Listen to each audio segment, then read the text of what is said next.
Bismillahirrahmanirrahim. Allahumma sholli ala sayyidina Muhammad wa ala ali sayyidina Muhammad. Alhamdulillahi rabbil alamin.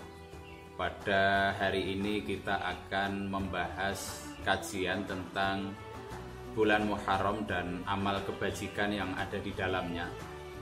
Hari ini merupakan hari yang sangat tepat untuk membahas tentang Muharram karena bulan depan, tepatnya pada hari Kamis tanggal 20 Agustus tahun 2020 bertepatan dengan tahun baru Hijriah, yakni tanggal 1 Muharram 1442 Hijriah.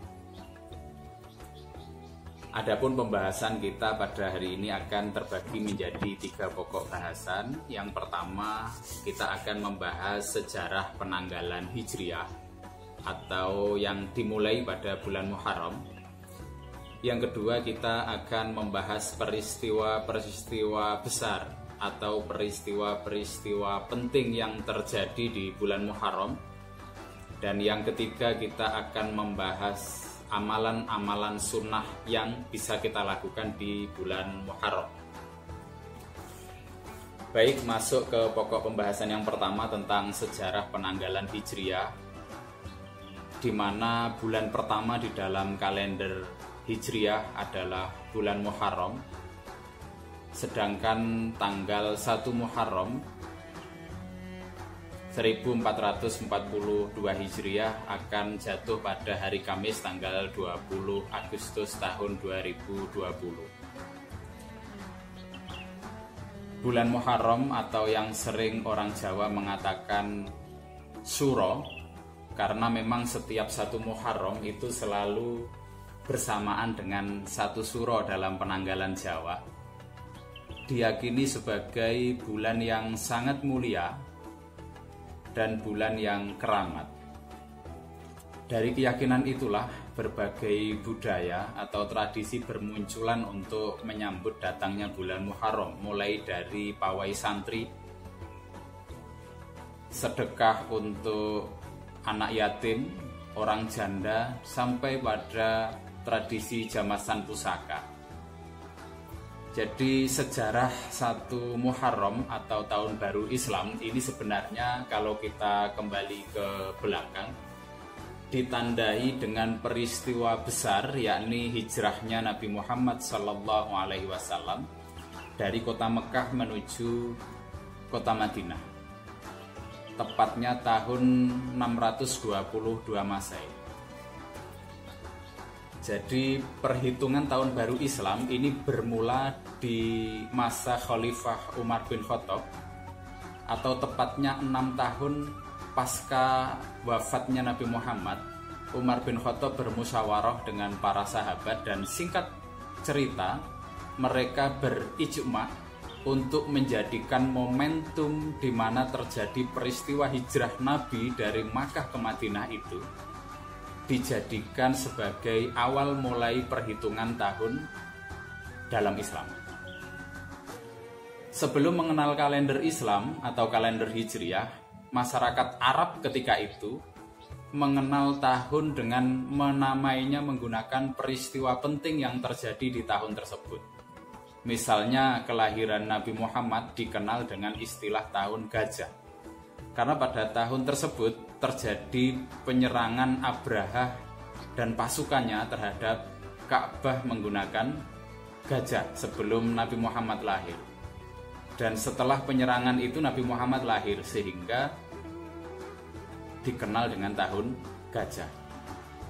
Ini bukan sesuatu yang baru, zaman nenek moyang kita dulu kan juga sering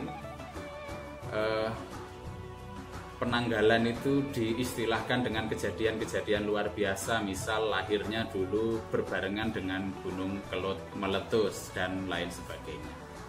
Nah, begitu agungnya bulan Muharram, Imam Fakhruddin Ar-Razi dalam tafsir Fakhrur Razi juz 16 halaman 53 menjelaskan bahwa setiap perbuatan maksiat di bulan haram akan mendapat siksa yang lebih dahsyat Dan begitu pula sebaliknya, perilaku ibadah kepada Allah di bulan haram, salah satunya bulan Muharram, akan dilipat gandakan pahalanya. Beliau menyatakan wa ma'nal haram annal maksiyata fiha asyaddu iqoba wa ta'atu fiha aktsaru sawaba. Maksud dari haram adalah sesungguhnya kemaksiatan di bulan-bulan itu memperoleh siksa yang lebih berat, dan ketaatan di bulan-bulan tersebut akan mendapatkan pahala yang lebih banyak.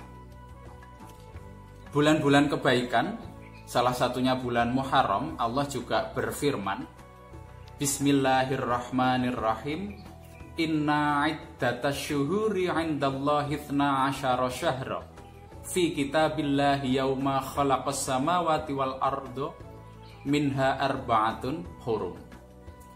Ini ada di surat At-Taubah ayat 36. Sesungguhnya jumlah bulan ketika Allah menciptakan langit dan bumi adalah 12 bulan. Di antaranya 4 bulan haram. Jadi kita memulai tahun ini dengan bulan Muharram, di mana bulan Muharram adalah bulan yang Allah istimewakan.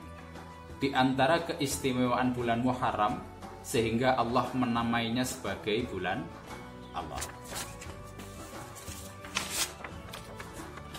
Yang kedua, kita akan masuk ke pembahasan peristiwa-peristiwa besar pada bulan Muharram.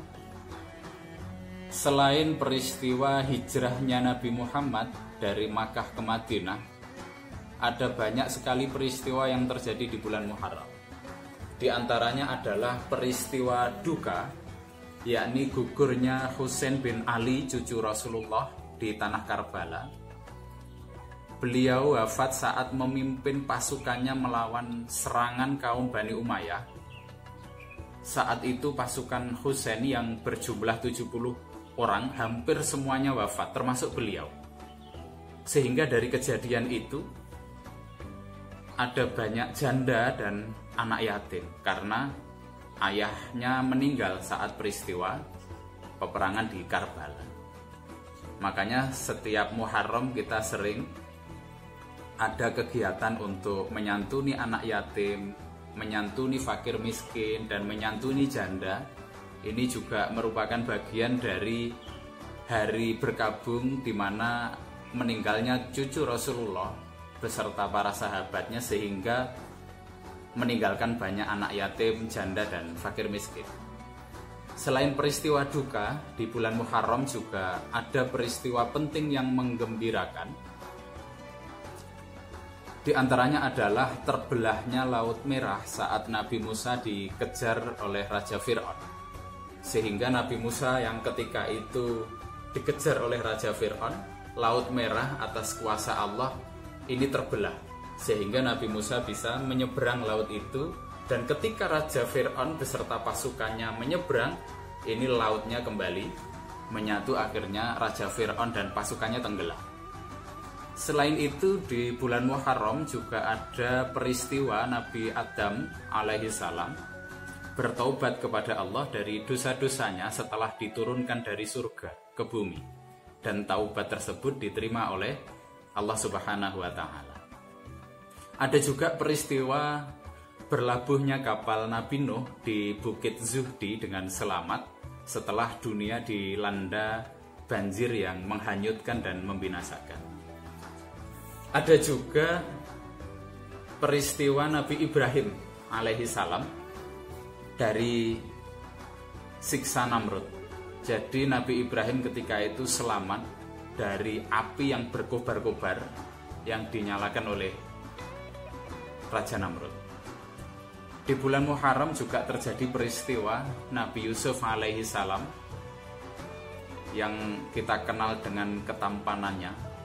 Bahkan Nabi Muhammad pernah dawuh, begitu tampannya Nabi Yusuf, seakan-akan ketampanan di dunia ini dibagi menjadi dua. Yang sebagian untuk Nabi Yusuf dan yang sebagian dibagi untuk seluruh umat di dunia. Makanya dulu Nabi Yusuf ini begitu tampannya sampai menggoda Atau mohon maaf, maksudnya sampai Zulaikha begitu tergoda. Bahkan seorang perempuan yang bernama Bazigo ketika melihat ketampanan Nabi Yusuf sampai pingsan dan mengatakan ini bukan manusia, ini malaikat.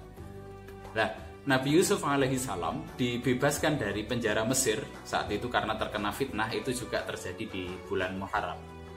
Ada juga peristiwa Nabi Yunus alaihissalam yang selamat atau keluar dari perut ikan hiu.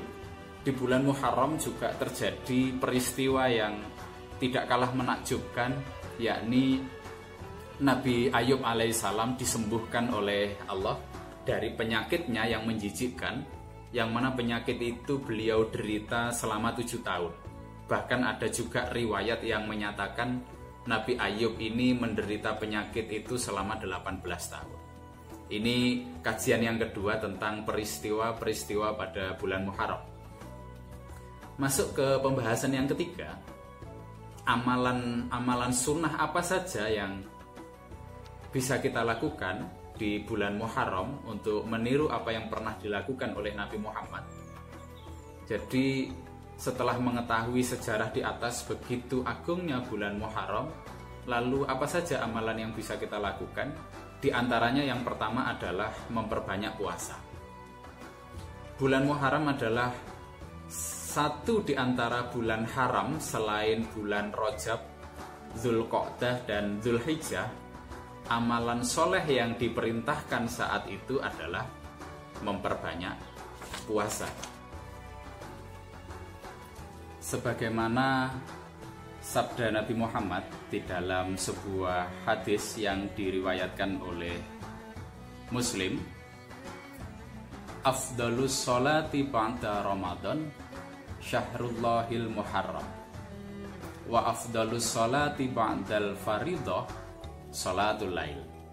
Jadi puasa yang paling utama setelah puasa Ramadan adalah puasa pada bulan Allah atau bulan Muharram.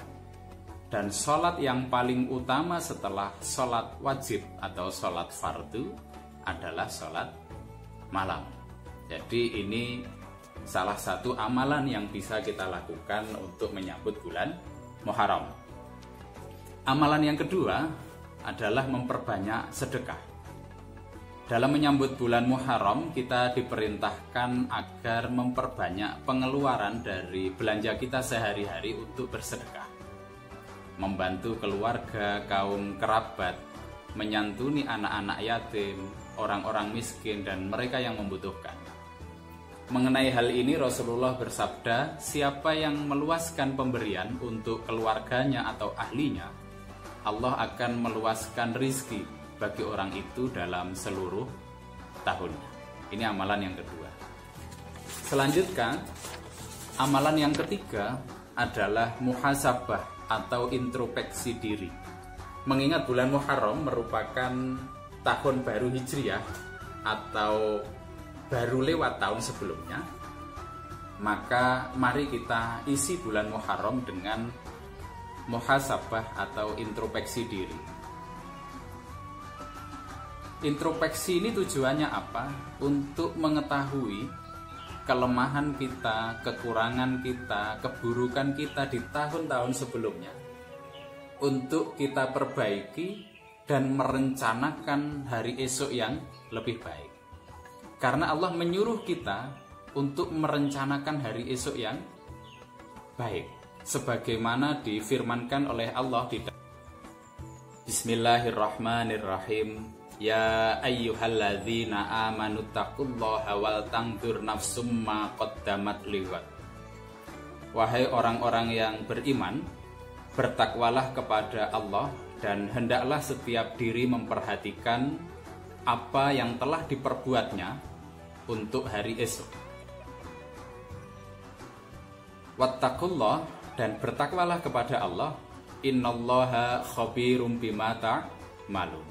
Sesungguhnya Allah Maha mengetahui apa yang kamu kerjakan. Dari beberapa pemaparan di atas, semoga kita bisa mengambil hikmah untuk bisa menjadi orang yang lebih baik lagi, dan semoga untuk menyambut tahun baru Muharram yang akan jatuh pada hari Kamis tanggal 20 Agustus tahun 2020. Semoga kita bisa setidaknya mengamalkan beberapa amalan sunnah yang pernah dicontohkan oleh Nabi Muhammad. Syukur bagi kalau kita bisa mengamalkan semuanya. Semoga Allah selalu membimbing kita di jalan kebenaran, dan semoga Allah menutup umur kita kelak dengan husnul khatimah sehingga bertemu dengan Allah dalam keadaan yang sangat menyenangkan dan membahagiakan karena kita memiliki bekal amal yang cukup. Semoga ada guna dan manfaatnya. Mohon maaf atas segala kekhilafan.